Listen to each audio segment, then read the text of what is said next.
Assalamualaikum warahmatullahi wabarakatuh. Kembali lagi dengan saya Yustisia Mevela NIM 1814080074 dalam mata kuliah Metodologi Penelitian Tadris IPA Fisika B dengan dosen pengampu Ibu Dr. Milyasari SPD MSI Fakultas Tarbiyah dan Keguruan UIN Imam Bonjol Padang. Pada kesempatan kali ini saya akan melanjutkan penjelasan saya tentang topik 2 yaitu komponen bab 1 pendahuluan. Poin pertama yaitu merumuskan judul dan permasalahan penelitian. Cara merumuskan judul penelitian, yang pertama yaitu judul dibuat singkat. Jangan terlalu panjang dan judul juga harus konsisten dengan rumusan masalah. Yang kedua, judul harus bisa menggambarkan isi penelitian secara keseluruhan seperti jenis dan sifat penelitian, subjek penelitian, objek penelitian, tempat penelitian, dan kapan penelitian dilakukan. Yang ketiga yaitu judul harus berisi variabel yang akan diteliti. Yang keempat, judul penelitian harus memperhatikan pendekatan yang dipilih, kuantitatif ataupun kualitatif. Jika kuantitatif, datanya berupa angka-angka, sedangkan kualitatif, datanya pertanyaan-pertanyaan atau statement. Selanjutnya, judul harus berupa penegasan bahwa masalah yang dijadikan penelitian penting untuk diteliti. Yang keenam, judul hendaknya mengandung satu variabel atau dua variabel yang akan dilakukan penelitian. Ini karena judul merupakan bagian isi penelitian secara keseluruhan. Terakhir, judul penelitian yang baik hendaknya menggunakan kalimat pernyataan. Hal ini dikarenakan supaya lebih mudah dipahami oleh para pembaca.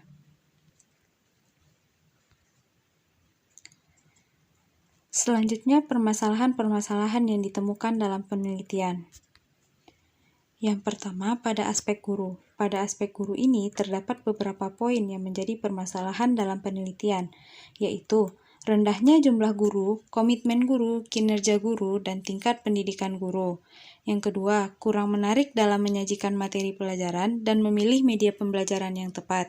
Yang ketiga, sistematika pembelajaran dan urutan materi pembelajaran yang belum mampu memotivasi siswa.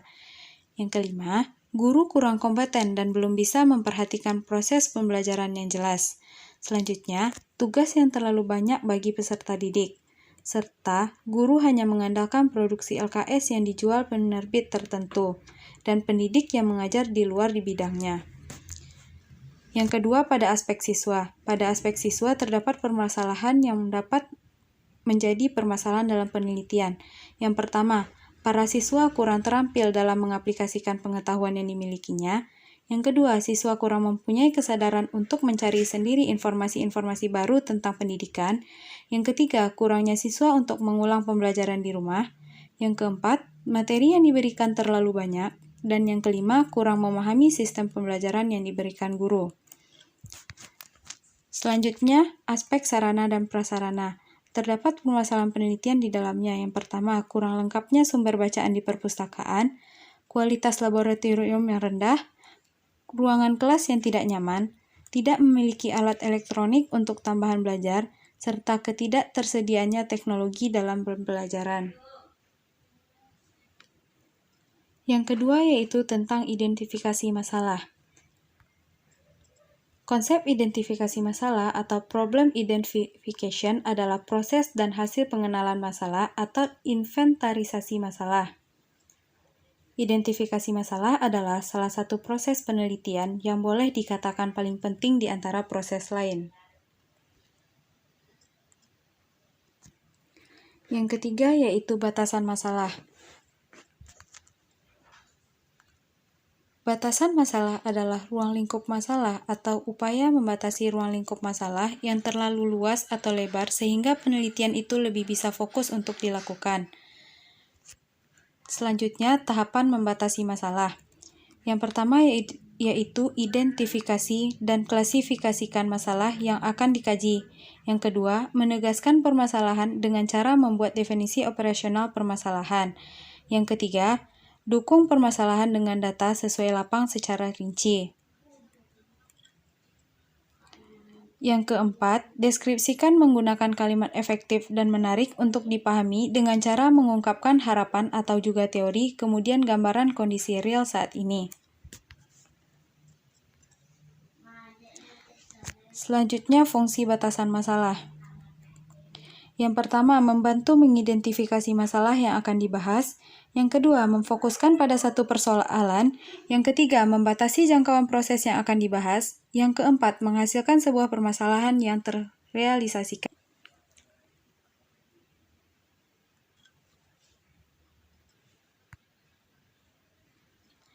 Yang keempat yaitu rumusan masalah. Rumusan masalah adalah pertanyaan-pertanyaan mengenai masalah sebuah hal atau kejadian yang berbentuk kalimat tanya yang sederhana, singkat, padat, dan jelas. Bentuk-bentuk rumusan masalah. Yang pertama yaitu rumusan masalah deskriptif.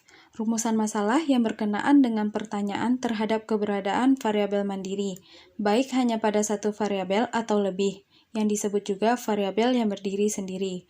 Yang kedua, rumusan masalah asosiatif, yaitu suatu rumusan masalah penelitian yang bersifat menanyakan hubungan antara dua variabel atau lebih. Selanjutnya tentang langkah-langkah membuat rumusan masalah. Yang pertama, tentukan fokus penelitian. Yang kedua, cari berbagai kemungkinan faktor yang ada kaitannya dengan fokus tersebut yang dalam hal ini dinamakan subfokus. Yang ketiga, kaitkan secara logis faktor-faktor subfokus yang dipilih dengan fokus penelitian.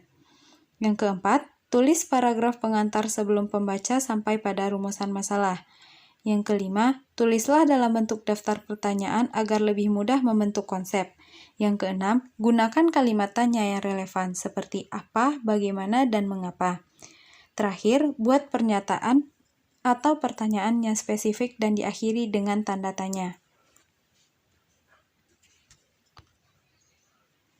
Selanjutnya tentang tujuan penelitian. Tujuan penelitian adalah rumusan kalimat yang menunjukkan adanya hasil sesuatu yang akan diperoleh setelah penelitian selesai, juga sesuatu yang akan dicapai atau ditangani dalam suatu penelitian. Selanjutnya yaitu tentang ciri-ciri tujuan penelitian. Yang pertama bersifat ilmiah, dalam artian untuk melakukan penelitian tentang prosedur dan menggunakan bukti yang meyakinkan dalam bentuk fakta objektif faktual. Yang kedua, prosesnya berkesinambungan, yang berarti hasil penelitian dapat ditingkatkan dari waktu ke waktu dengan proses yang berkelanjutan. Yang ketiga, memberikan kontribusi, yaitu untuk memastikan bahwa sains yang ada memberikan kontribusi atau menciptakan nilai tambah. Yang keempat, analisis tadi harus ditunjukkan dan dijelaskan dengan menggunakan metode ilmiah dan hubungan kausal antara variabel-variabelnya. Selanjutnya tentang jenis-jenis tujuan penelitian. Yang pertama, tujuan penelitian kualitatif. Tujuan penelitian kualitatif atau qualitative purpose statement biasanya mencakup informasi tentang fenomena utama atau fenomena sentral yang diselidiki dalam penelitian dan para peserta penelitian dari lokasi penelitian. Tujuan dari penelitian kualitatif juga dapat menunjukkan desain atau desain penelitian yang dipilih. Tujuan-tujuan ini harus dirumuskan dalam bentuk penelitian atau teknis dari bahasa penelitian kualitatif. Yang kedua, tujuan penelitian kuantitatif. Tujuan penelitian kuantitatif atau quantitative purpose statement sangat berbeda dengan model kualitatif baik dari segi bahasa maupun dari segi perhatian saat menghubungkan atau membandingkan variabel. Tujuan dari penelitian kuantitatif meliputi variabel yang digunakan dalam penelitian dan hubungan antara variabel peserta dan lokasi penelitian. Selanjutnya itu tujuan penelitian metode campuran. Tujuan penelitian kuantitatif Mixed Method Purpose Statement meliputi tujuan penelitian umum, informasi tentang unsur-unsur penelitian kualitatif dan kuantitatif, dan logika atau rasionalisasi pencampuran kedua unsur untuk menyelidiki masalah penelitian. Materi terakhir tentang manfaat penelitian. Manfaat penelitian adalah narasi yang objektif yang menggambarkan hal-hal yang diperoleh setelah suatu tujuan penelitian telah terpenuhi. Manfaat penelitian yaitu manfaat teoritis. Manfaat teoritis ini berlatar dari tujuan penelitian verifikatif untuk yang mengecek teori yang sudah ada, apakah akan memperkuat atau menggugurkan teori tersebut. Yang kedua, manfaat praktis. Manfaat praktis adalah manfaat yang berguna untuk memecahkan masalah praktis. Jadi, misalnya ada masalah nilai mahasiswa yang rendah, maka manfaat praktisnya adalah meningkatkan nilai mahasiswa. Sekian yang dapat saya sampaikan. Wassalamualaikum warahmatullahi wabarakatuh.